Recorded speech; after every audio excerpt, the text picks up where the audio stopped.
I will be sharing a short message this morning. One of my focuses that I had posted for my devotionals this last week. I've just returned from 3 days in Tacoma, where I was blessed to attend the 2025 Faith Builders Workshop, where I got a chance to listen to many speakers and join in classes, as well as I had the privilege to share 3 lessons myself. But I enjoyed also joining voices and hearts together in the singing of psalms and hymns and spiritual songs, as well as just the fellowship of seeing some brothers and sisters that I sometimes only see when we gather together for this workshop in Tacoma. And so it was great being there. There were about 475 that attended through the 3 days.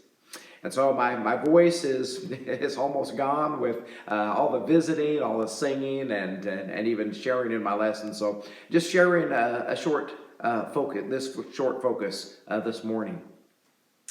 And the title of this is "Hear, Hear, How Do You Hear?" A quotation of mine, something that came to mind in 2014. This was actually July 13th, 2014, was this: saying is sometimes easier than listening, and so listening may be easier said than done. Let me repeat that. Saying is sometimes easier than listening, and so listening may be easier said than done. Do you hear what I'm saying? Listening has its challenges. It seems like we have no trouble talking. But sometimes we don't do a good job of listening. And so let us acknowledge that there is really a worse problem than being hard of hearing. And that is the lack of listening properly. When it comes to hearing, there is that which is a foolish approach. In Proverbs 18 and verse 13, there we read, "If one gives an answer before he hears, it is his folly and shame." The New Living Translation reads, "Spouting off before listening to the facts is both shameful and foolish." The broad spectrum of application for this is that we would understand in a judicial system, a courtroom setting, that this needs to be duly acknowledged in the listening there and what is being said and responding to that. But does it not also relate to our day-to-day interaction with one another and with others in the world as well? And so, as we consider some passages that relate to wise listening, in Proverbs chapter 15, verse 31, we read there, "The ear that listens to life-giving reproof will dwell among the wise." See, I need to listen for the things I need to hear, that I need to take to heart, the things that will improve my life. I need to be humble in my listening in order for that to take place. To listen to things that are offered as wisdom for me. And then in Proverbs 19:20, we read there, "Listen to advice and accept instruction, that you may gain wisdom in the future." Listening is important. We need to listen very carefully to one another. And the things that we can learn from one another, and the encouragement we can receive from one another. And we need to do that with a sense of humility and also some patience. But also note an instruction of Jesus in Luke chapter 8, verses 16 to 18. There we read, "No one, after lighting a lamp, covers it with a jar or puts it under a bed, but puts it on a stand so that those who enter may see the light. For nothing is hidden that will not be made manifest, nor is anything secret that will not be known and come to light." Are we open to that? Are we open to truth that comes that way. But note what Jesus went on to say here. Verse 18, take care then how you hear. Take care then how you hear. For to the one who has, more will be given, and from the one who has not, even what he thinks that he has will be taken away. You see, the one who already has a knowledge of God's word will understand it better. More will be given, whereas the one who does not listen carefully has not. That is, that they will lose even what they have heard, as they don't keep it in mind and do not keep it together. You see, more is gained in listening than often in speaking. Because when we speak, we're only speaking what we know. When we listen, we're learning more. We're adding to what we know. But it is also very important for us to consider how we listen to one another and how we affirm one another and how we value what one another has to say. And so how well are we focused on rightly listening? The wise listener, and this was a key text to the focus that I had written, that I posted last week. Remember James' exhortation in James chapter 1 and verses 19 to 20. Know this, my beloved brothers, let every person be quick to hear, slow to speak, slow to anger, for the anger of man does not produce the righteousness of God. He begins with the hearing. Be quick to hear, or quick to listen, then slow to speak, and slow to anger.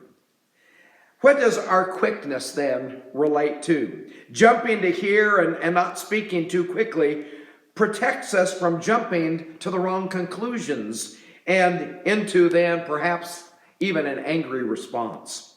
And though there is the kind of anger that has been referred to as righteous indignation, the anger James referred to here is not righteous, because he says it does not produce the righteousness of God. It does not have the right impact on others or for ourselves.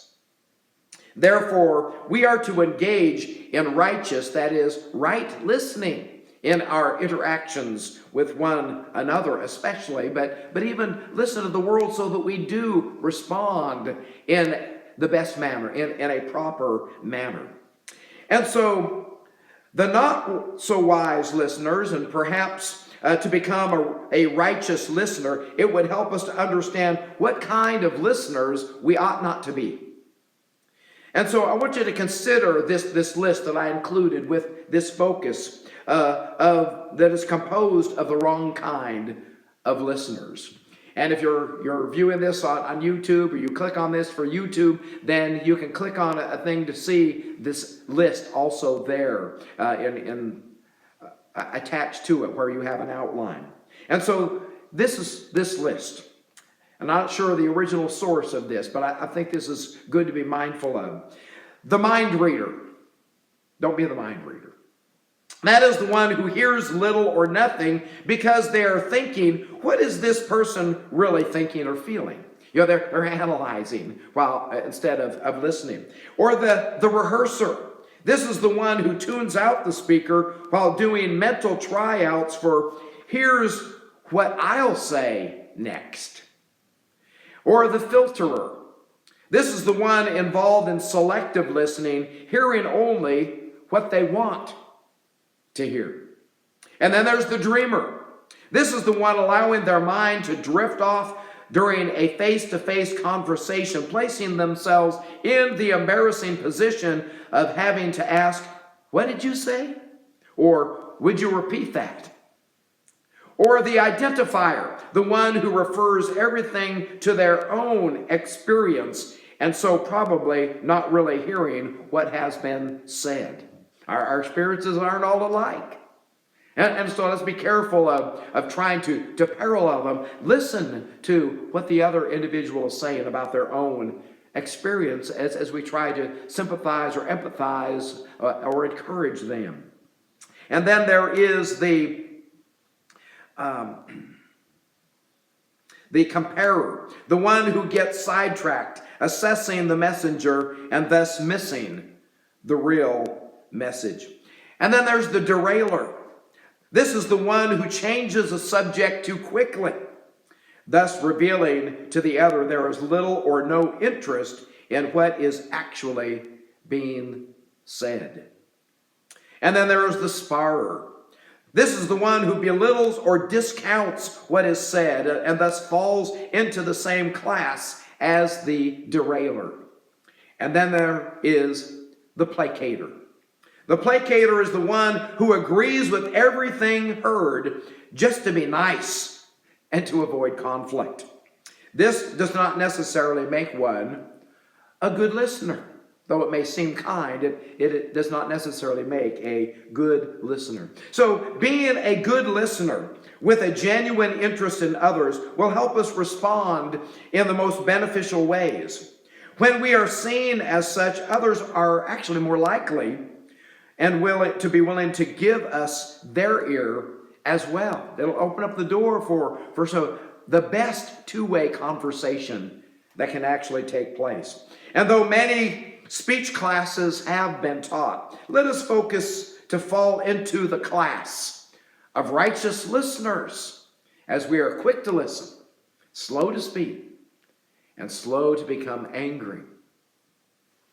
And so when concluding his parable of the sower, Jesus urged, as we see in Luke's account, in Luke chapter 8 and verse 8, and some fell into good soil and grew and yielded 100-fold. And as he said these things, he called out, "He who has ears to hear, let him hear." And I like to express this in the terms, God gave you 2 ears. Use them. God gave me 2 ears. Carl, use them.